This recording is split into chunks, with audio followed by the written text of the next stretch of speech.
আসসালামু আলাইকুম বন্ধুরা, কেমন আছেন? আশা করি ভালো আছেন।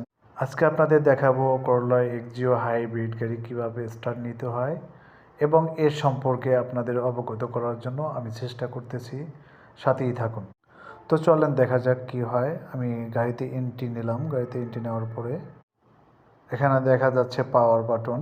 পাওয়ার বাটনে আমি পুশ করব এবং প্রথমবার পুশ করার সাথে সাথে ইঞ্জিন চালু হয়ে যাবে, ইলেকট্রিক চালু হয়ে যাবে।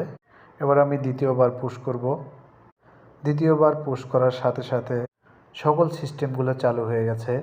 এবার কিভাবে স্টার্ট দেব, আমি ব্রেকে হালকা আলতো করে পা দিলাম। পা দেওয়ার পরে চাবি সুইচের মতো সুইচ দেখা যায় এবং আমি তৃতীয়বারের মতো পুশ করব। পুশ করার সাথে সাথে গাড়ি স্টার্ট হয়ে গেছে এবং গাড়ি